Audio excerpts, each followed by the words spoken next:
नमस्कार साथीहरू, स्वागत छ तपाईहरू सबैलाई आजको भिडियोमा। आज हामी कुरा गर्दैछौँ के नेपाल टी20 जित्न सक्ला, के हाम्रो टिममा त्यो क्षमता छ, के प्लेयरहरूको फर्म, टिमको रणनीति र आत्मविश्वासले इतिहास बनाइदिन्छ। हामी यही कुरालाई आज विस्तृत रूपमा बुझौँ है त। सबसे सुरुमा चाहिँ हामी कुरा गर्नेछौँ नेपाल किन जित्न सक्छ। सबैभन्दा पहिला अब नेपालमा चाहिँ अलि एक्सप्लोजिभ यङ प्लेयरहरू छन्, जस्तै रोहित पौडेल, गुलसन झा, आसिफ शेख। यी सबैको फर्म अहिले टप लेभलमा छ। टी20मा हामीलाई चाहिएको भनेकै यस्तै युवा नै हो। र अर्को कुरा गरौँ हामी दिपेन्द्र सिंह ऐरी, 6 बलमा 6 छक्का हान्न सक्ने प्लेयरले यो इतिहास नेपालको लागि वर्ल्ड कप जिताउन सक्ने एकदम चान्स छ। र अर्को भनेको नेपालको बलिङ अट्याक एकदम स्ट्रङ छ।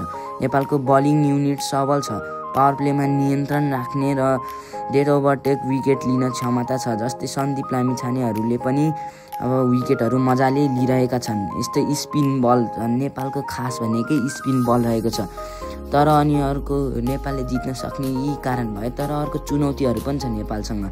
जस्तै अब नेपालले यस्तो ठुला टिमहरूसँग कहिले पनि राम्रोसित खेलेन। जस्तै भारत, पाकिस्तान, अस्ट्रेलिया जस्ता टिमहरूसँग कहिले खेल्न त खेले होला नि, तर धेरै वर्षको अनुभव छैन। र नेपालले त्यो स्तरमा अब अहिलेदेखि नै आफ्नो तयारी चाहिँ राम्रोसित गर्नुपर्छ।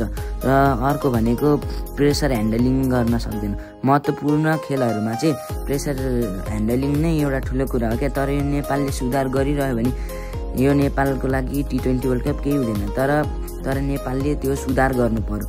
अनि अर्को भनेको छ नेपाललाई चाहिँ जित्नलाई चाहिँ के चाहिन्छ त। नेपाललाई सबसे सुरुमा जित्नलाई ध्यान दिनुपर्ने कुरा भनेको पावर प्लेमा हो क्या। पावर प्लेमा सुरुवात गर्नलाई चाहिँ अलि राम्रो ब्याट्सम्यानहरू चाहिन्छ। अनि स्ट्राइक रोटेसनहरू गरिरहनुपर्छ। अनि नेपालले अलि मुम्बईमा हुन गइरहेको छ नेपालको गेमहरू, हाम्रो टियु ग्राउन्ड जस्तै हुन्छ र त्यसमा अलि प्र्याक्टिसहरू गर्नु पर्यो। नेपालको कोचले अहिलेदेखि नै टिमहरू बनाउँदै भन्नु पर्यो।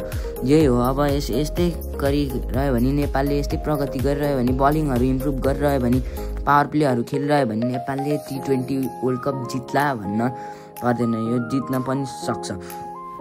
अब के नेपालले टी20 जित्न सक्छ त भन्नेमा चाहिँ मेरो जवाफ चाहिँ सक्छ। तर त्यसको लागि कन्सिस्टेन्सी, स्ट्राटेजी, मेन्टल टफनेस मात्रै चाहिन्छ हामीलाई। नेपालले यति गर्यो भने नेपालले यहाँ वर्ल्ड कपको लागि आफ्नो घरमा वर्ल्ड कप भित्राउन पनि सक्छ। र साथीहरू, तपाईँहरूलाई के लाग्छ, के नेपालले टी20 जित्न सक्ला?